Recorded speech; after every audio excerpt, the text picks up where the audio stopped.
So my first question to you, Mike, you work with again a lot of range of industries from tech to consumer goods on sustainability communications.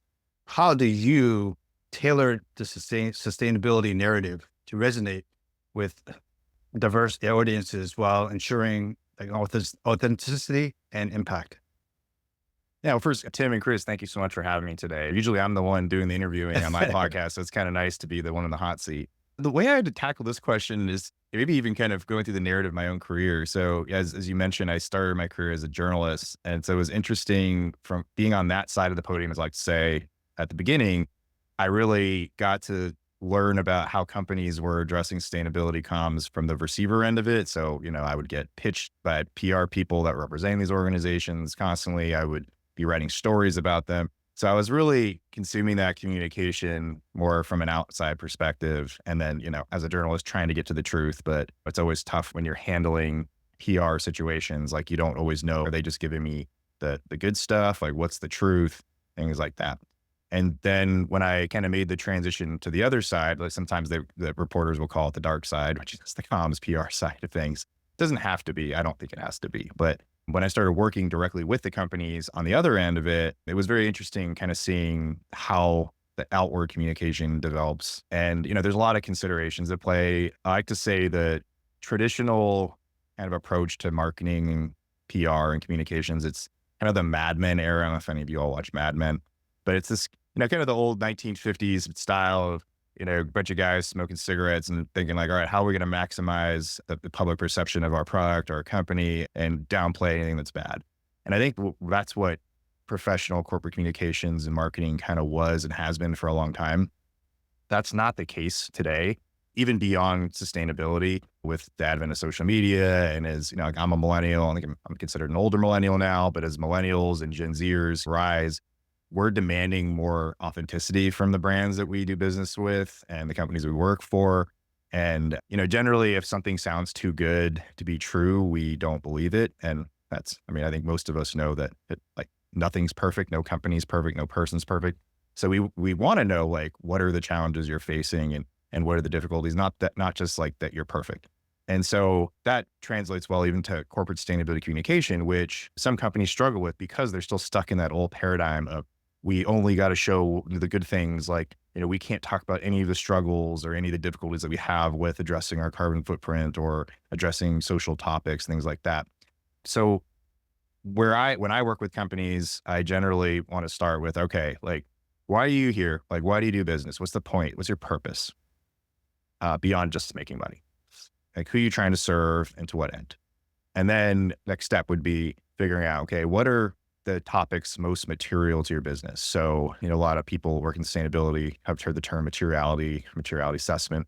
All that really means is important topics. I think a really good example that's really blown up in a lot of companies' faces recently has been DEI. So, in 2020, we had COVID hit and we had the murder of George Floyd. And all of a sudden, all companies started putting on social media and throwing out campaigns about, we support DEI and social justice and racial justice. But they didn't really have a plan. They just kind of did it because they felt like they had to.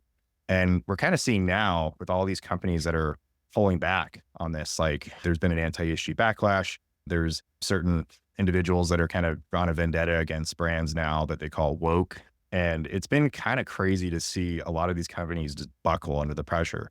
Like John Deere, Harley Davidson, a couple other companies have completely rolled back their DEI initiatives. I think even Nike did as well. My thoughts on that is that these companies really didn't have a plan. If they had actually had a solid strategy of reasoning for approaching DEI and a good way of communicating around it, I don't think that they would have buckled like this. So I think they're just being called out for not having that plan. I take a step back, really figuring out what is most important to your business. It doesn't have to be every topic. So conduct a materiality assessment. That's something that can be done either internally or you can hire a consultant to do it. That'll also help you with your actual strategy. The most important thing is making sure you're actually doing the work. Like, don't just talk for no reason. So like my tagline in my podcast, I always say, when you're ready to talk your walk, because a lot of companies talk and they don't do their walk. But there are a lot of companies that are actually doing a lot of stuff and then just don't know how to talk about it. I would only come in to help a company once they're actually doing stuff. So sometimes if a company reaches out to me and says, "Hey, Mike, can you help us with our sustainability comms?" My first question is to look at what they're doing. If they're not doing enough, I'll be like, "Hey, I have another consultant friend who can actually help you develop a program and set your goals. Talk to me after you've worked with them, because I'm not going to help you greenwash." And so really it's having that substance to your story. And then as part of that, so let's say you've had the substance, you're ready to get out there and communicate.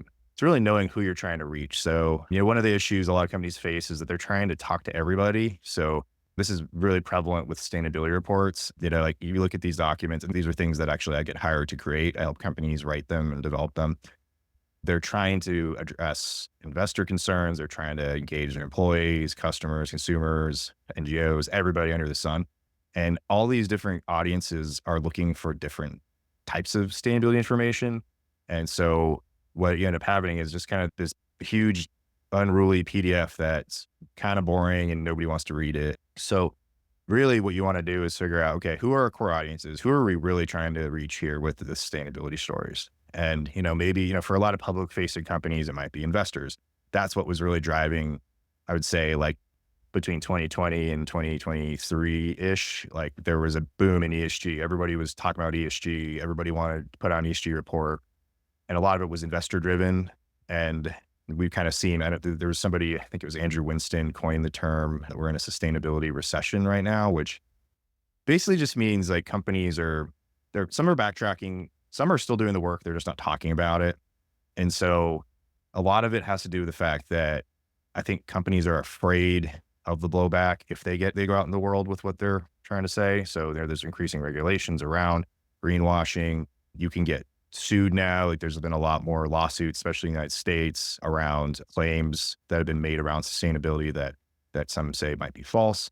The SEC is throwing out a couple of fines and reprimands for some companies. Like I think it was Kirk Pepper, I just read, just got slapped with I think it was like a 1.5 million, sounds too low, maybe $1 billion fine for making false claims about like the recyclability of its coffee pods. So the stakes are just higher than ever.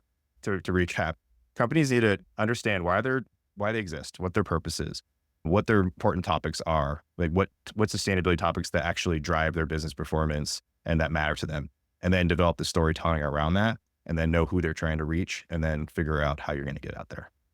Oh, this is amazing. And it's interesting to talk about the dark side. But why does it always happen? Like I've seen this happen with DEI, now with sustainability. It has a top-down regulations, whether it's CSRD, SEC, EFRAD, any of these alphabet soup regulations, and then it forces companies to say, "Oh, I have to be in compliance." So they're going to do just to get to that level, right? In your experience, and to have that honest communication, right, to balance that optimism and to be that, look, I want to be transparent, but I'm still afraid, right? How do you break through that? Where do you feel when you're working with a lot of your clients, that's the best way to really motivate change? I don't want to work with someone who's just going to have a CSR report that's 500 pages. That's really going to speak to everybody. I want to work with someone who's going to say, "Hey, I'm going to do X. And in this is why I don't want to have a 2050 net zero goal." Right. Right. That's a whole nother topic. So I'm curious, Mike, what's that special way to motivate? Is it the government? Is it this greenwashing suing a company? Where do you see that? Yeah, I know it's a big topic I could talk a lot about. So I did grad school in Washington, D.C., and I got interned on Capitol Hill in college. And I used to, it's funny, when I was in high school, I was like student government guy, and I was like, "Oh, someday I want to be a senator." I have zero interest in politics anymore, especially in our current climate. But I do believe that we are not going to volunteer our way out of the climate crisis. Like we're just not. And I think that's something that actually became even more apparent. I was in Climate Week, New York last week, and everybody was just kind of annoyed. It's funny. I'm sure you've seen on LinkedIn, everyone's complaining about, "Oh, just more talk and no action." And I think I'm actually working on an article that I'm going to probably publish next week about it. that I actually, my thought is that it's not so much people are mad about Climate Week. I think people are mad about just corporate sustainability in general right now, and that there's Interesting. not enough action, too much talk. And I think we've had this, I mean, I've been in the space most of my career, like over 15 years now. I do think there are some, like I work with a couple companies that are actually private that the owners really legitimately care. So it's actually interesting when you have privately owned companies, when you have like a benevolent le- top down leadership that's saying we actually care, you can actually invest and do a lot. The problem is when you're publicly traded, you have lots of stakeholders to answer to, and that's where all this anti-ESG mess has been coming from. People claiming that you shouldn't be using public money to advance certain agendas, even if one of the agendas is like literally making that planet habitable. So the way I view it is that we can't legislate our way out of this either, but we need government is always best about setting kind of the rules of engagement that unleashes private sector innovation, right? So, like when you get too far to deregulation, it's a mess and it's every person for themselves and nothing changes. When you're overregulated, you might stifle innovation. There's a sweet spot in the middle where like you can even see with the IRA, the Inflation Reduction Act, the amount of money that they're injecting into the economy right now has spurred tons of climate tech startups to emerge and lots of like there's so much activity happening. And that's great, but we need more of that. Like we need more of that happening. So there's like the carrot, which is investing money, giving money to companies that can innovate. But they're at the end of the day, I mean, you do need regulations because like, I mean, people forget that, I mean, I wasn't alive during this time, but like for the Clean Air Act, like LA was barely habitable. You could barely breathe. Like my dad was a kid in LA, I think in the early 70s and maybe late 60s. And like the air quality was horrendous. I mean, people complain today about it, but it's so much better now than it used to be. And it's because of the Clean Air Act, Clean Water Act.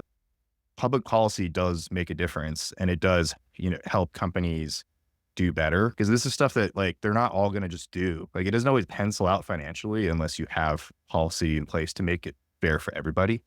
And I think that's where I'm a little bit, worried about we're in a very polarized time in the United States, at least. And even just the thought of getting simple environmental policy passed is a huge effort now. This is where I think companies that actually mean business on climate can come into play. There's a lot of companies that work with Ceres and Investor Network. They'll lobby on Capitol Hill and state houses. They'll talk to people who publicly have to say they don't support climate action, but then they'll talk to these companies. They're like, oh, this is actually creating jobs and creating resilient communities. And then they get convinced and they're like, oh, yes, I should advance this.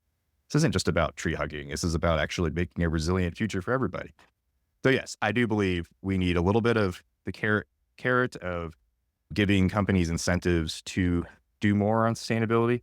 And then also, maybe the stick of, like you can't dump your toxic sludge into the water. Like you can't do that. Companies can't be trusted to just do the right thing all the time. And I think that's where I get as a communicator for companies that do this work. Like I try to be nuanced about that because there are some people that I think they try to push this narrative that companies can be trusted to always do the right thing and that they have this purpose to do great work and whatnot. But at the end of the day, they can't be trusted because the companies exist to make money. And I'm not saying they're all going to be bad actors, but you need to have some controls in place to make sure that everyone plays fair and nicely. Mhm. I want to pivot a little bit to the workforce, the employees. So Sure. a lot of the corporate real estate, how a lot of the leaders in corporate real estate are trying to deal with the hybrid environment, Mhm. or as you know, Amazon's trying to get the return to office a lot more. Where do you see pushing people to have more green teams, to more sustainability initiatives to really Mhm. go grassroots from the inside? I always like to talk about the Mhm. Microsoft story where there's a couple of people, and then now there's a lot more people part of their sustainability team there. So, any Yeah. thoughts? I have a friend who I'm not going to say who, but he's pretty well established in this industry. And he has a very strong opinion about green teams. Like he thinks they're a bunch of BS, basically. Like, and I actually don't agree with their BS, but I think that they're kind of like, that's fine. That's great. Like have a green team where people agree to recycle and do beach cleanups. That's nothing wrong with that. But at the end of the day, like you need to have professional sustainability people in key positions that can drive change. So, and the best way for companies to actually engage their employees on this stuff isn't to just organize some beach cleanups, is to figure out, okay, how could we have our sustainability team and our strategy, but they need rank and file employees to actually implement it, to actually get the work done. You need your supply chain people to understand their role. You need your if you have DEI goals, you need your HR team on board. So I think there's more impact that can happen through that than just saying positioning sustainability is just like this thing you do on the side because it feels good. Like it needs to be embedded in everyone's job. Put it as a metric, put it as a OKR. You put it as Exactly. like a KPI. And I know Tim and I have talked about this, and I wrote a recent article about the rise of perhaps a new position, a chief real estate sustainability officer, someone who's not just part of CSR, not part of diversity, not part of DI, not a legal person, not an ESG control, but someone who understands the real estate initiatives from a sustainability lens. But I think one of the last questions I want to say, so if you have a crystal ball, Mike, Yeah. now you've mentioned minus political polarization right now and all these shows about dystopia in the future. If you had a crystal ball, where do you see ourselves in 2030, 6 years from now? Where do you see us in the sustainability realm? Do you see it's the same climate week? People are still afraid. People are just saying no action. Or do you see, hey, by 2030, it really is going to be a better place, but it's going to be there's going to be a lot more action.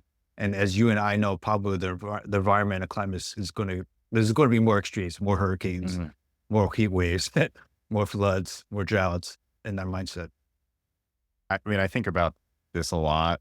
And I even the other day I was looking at my 401k and I'm like, I'll be retiring probably around 2050-ish, hopefully. And I was like, is this even going to be worth anything? Like, is the world even going to be what's the world going to look like in 2050? Like, is it good? Like, is the economy still going to be strong if the world's terrible? And I honestly don't know the answer to that from a shorter term perspective. It is crazy to think that 2030 is only 6 years away. That's mind boggling.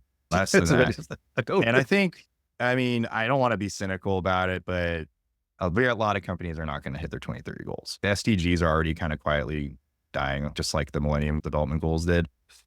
And I need to spend some more time thinking about this just as like a thought leader. But I think we spend so much time focusing on these lofty goals sometimes that it just buys us time. Like, oh yeah, we're going to be net zero by 2050. But it's so far in the future. Most of the people in power now aren't even going to be around when that happens. So there's really no reason for them to really care because they're either going to be long gone or retired or whatever. So that doesn't mean that we shouldn't have goals. I mean, I think it's good for companies to have targets, but I think they need to treat them more as business imperatives than just like, oh yeah, like we all have to have a net zero goal now. I do think that we're going to continue to see, like, even look what's happened in the last couple of years alone.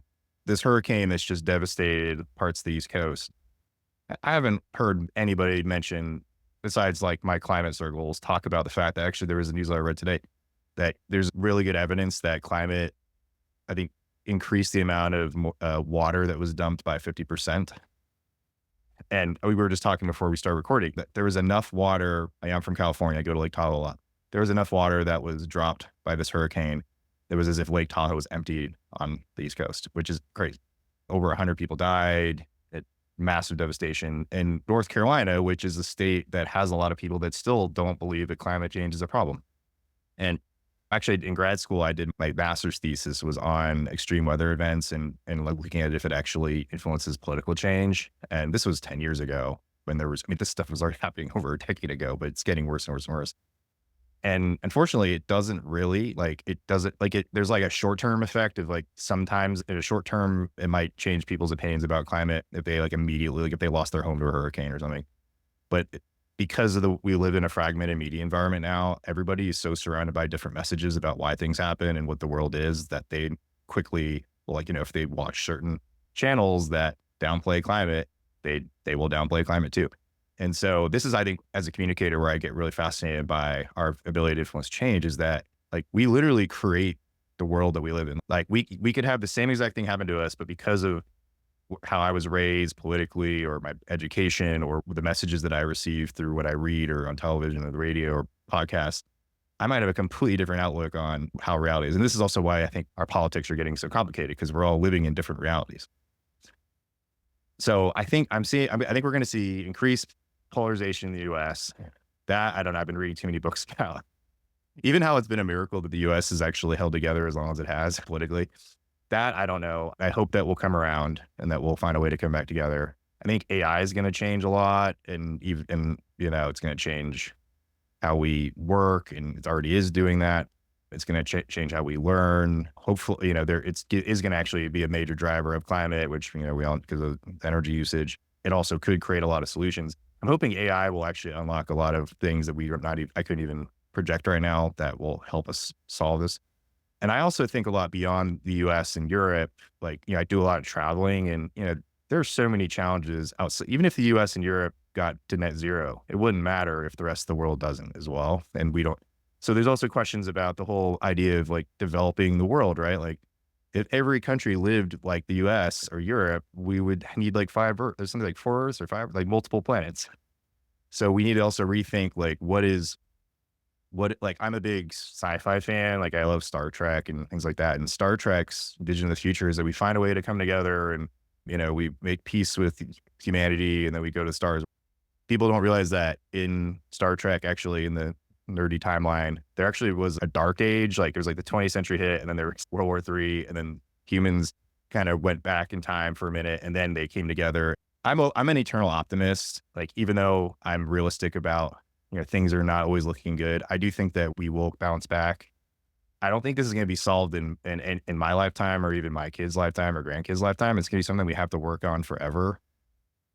The science is pretty clear that the planet's going to continue to get more unstable, and that's going to have huge implications for society. But I just think this is why it's so important for, for people that care, to really keep trying and really doing what we can, because we can't change everything, but we can focus on what we're good at and what drives us, and really try to make the change where we can have most impact. Well, thank you, Mike. I think Star Trek. I didn't know that about you, but Star Trek. All I know is history repeats itself, and Yeah. I think time and time again, we always bounce back. There's always a renaissance, right? With the pandemic, there was a renaissance. I mean, I think to be the internal or external or optimist of that we're trying to be, we will bounce back. It's just going to take some time. And, Mhm. will 5 years from now, or 5.5 years from now, will that make a difference? That might be too short of a time. But through the efforts of what you do, Mike, and the rest of the sustainable climate world, well, we hope we can live in the present, but hopefully do these incremental changes. And maybe some of them will be really big, to like AI, to really solve a lot of these Mhm. global climate issues. So thank you, Mike, and I appreciate your participation. Thanks for